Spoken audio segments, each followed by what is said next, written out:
एक सेठ जी अपनी दुकान पर बैठे थे और कह रहे थे कि इस जीवन से तो मौत अच्छी है। इसी समय एक साधु दुकान के पास से होकर निकल रहा था। उन्होंने सेठ जी के ये शब्द सुने, सोचा कितना दुखी है यह व्यक्ति, इसकी सहायता करनी चाहिए। उसके पास जाकर बोले, सेठ बहुत दुखी लग रहे हो तुम, मेरे पास एक विद्या है, यदि तुम चाहो तो मैं तुम्हें स्वर्ग ले जा सकता हूँ। चलता है तो चल, यहाँ के दुखों से छुटकारा मिल जाएगा। सेठ ने साधु की ओर देखा और बोला, बहुत दयावान हो आप, परंतु मैं जा कैसे सकता हूँ, अभी तक कोई संतान नहीं हुई, संतान हो जाए तो चलूंगा अवश्य। साधु ने कहा, बहुत अच्छा, और चला गया। कुछ वर्षों बाद सेठ के 2 बेटे पैदा हो गए। एक दिन साधु फिर आया और कहा, चलो सेठ, अब तो तुम्हारी संतान हो गई। सेठ ने कहा, हाँ हो तो गई, परंतु अभी तक वह किसी योग्य तो नहीं, लड़के तनिक बड़े हो जाएं तब तुम आना, मैं अवश्य चलूंगा। लड़के बड़े हो गए। साधु फिर आया तो सेठ नहीं था। पूछा उसने कि सेठ कहाँ है, तो पता लगा कि मर गए हैं। साधु ने योग बल से देखा कि मर कर वह गया कहाँ, तो उसने पता लगाया कि दुकान के बाहर जो बैल बंधा है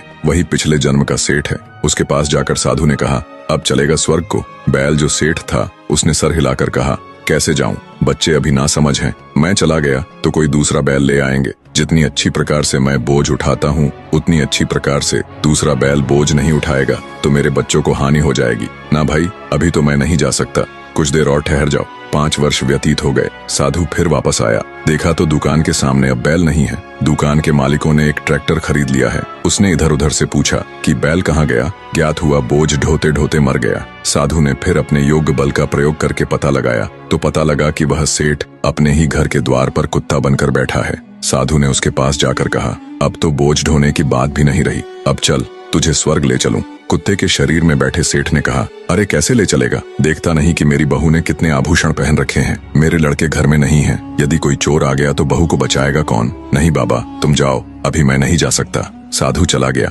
1 वर्ष बाद उसने वापस आकर देखा कि कुत्ता भी मर गया है। उस साधु ने अपने योग बल द्वारा पुनः उस सेठ को खोजा तो ज्ञात हुआ कि वह अपने घर के पास बहने वाली गंदी नाली में कीड़ा बन के बैठा है। साधु ने उसके पास जाकर कहा, देखो सेठ, क्या इससे बड़ी दुर्गति भी कभी होगी, कहां से कहां पहुंच गए तुम, अब भी मेरी बात मानो, आओ तुम्हें स्वर्ग ले चलूं। कीड़े के शरीर में बैठे सेठ ने चिल्लाकर कहा, चला जा यहाँ से, क्या मैं ही रह गया हूँ स्वर्ग जाने के लिए, उनको ले जा, मुझको यहीं पड़ा रहने दे, यहाँ पोतों पोतियों को आते जाते देखकर प्रसन्न होता हूँ, स्वर्ग में क्या, मैं तेरा मुख देखा करूंगा। दोस्तों, यह है मोह के चक्र में फंसे रहने का परिणाम। ये मोह का चक्र आत्मा को नीचे ही नीचे ढकेलता चला जाता है। नहीं, इस प्रकार के कर्म मत करो, कर्म करो अवश्य, परंतु मोह और ममता से परे हटकर। दोस्तों, वीडियो पसंद आई हो तो वीडियो को एक लाइक करके चैनल को सब्सक्राइब जरूर करें।